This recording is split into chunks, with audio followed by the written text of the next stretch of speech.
I found myself over the past year just like not okay, like honestly. And I think that as a black man, we have a tendency to the good black men. We want to be providers. We want to take care of our homes. We want to take care of our families. And that sometimes we can be overlooked.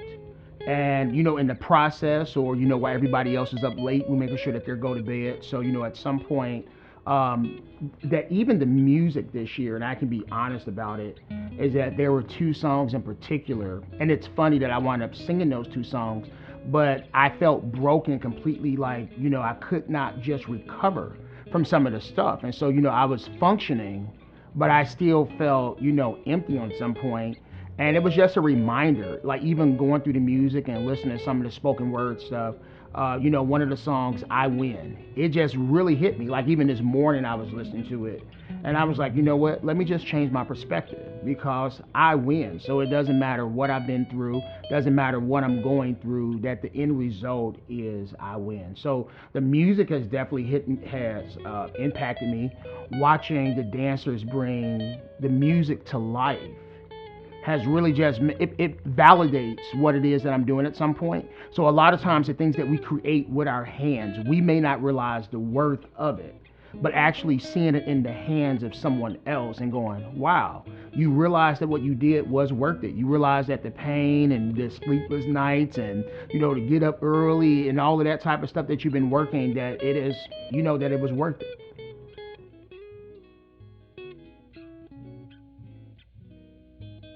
Be still a little bit more. And I think that this is what the time off that we had from stage have allowed me to be still a little bit more and just to think through, because sometimes the production can move so fast that you don't have a chance to digest some of the pieces because we are working, working, working, and then we serve it up. But at this moment, I have been able to literally sit down and even just going back through some of the music edits as far as the spoken word, is that it wasn't that I didn't hear before, but now I have a chance to actually listen, comprehend, understand.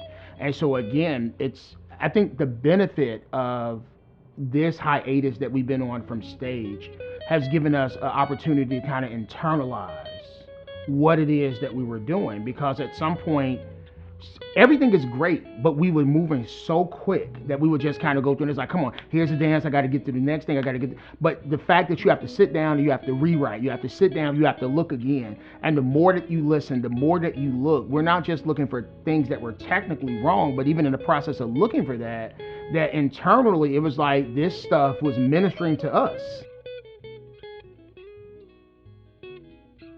You should come with the expectation of giving birth.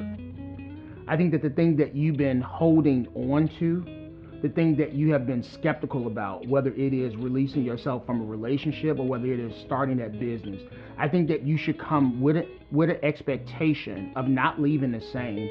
And I don't necessarily mean that in the spiritual sense. I mean that just in the overall growth sense. I think that that everything in here, from the music to the dancing to the actual spoken word, is something that will hit you if you make yourself open to it, that it would avail itself to you, that it will show you opportunity, it will show you direction, it will show you yourself where you are struggling, where you need to be built up, and it's kind of like, oh, that's me. Oh, I think that you will be able to identify yourself. And if you are ready to make that change, I think that this becomes the perfect springboard to actually project you and propel you where you need to be.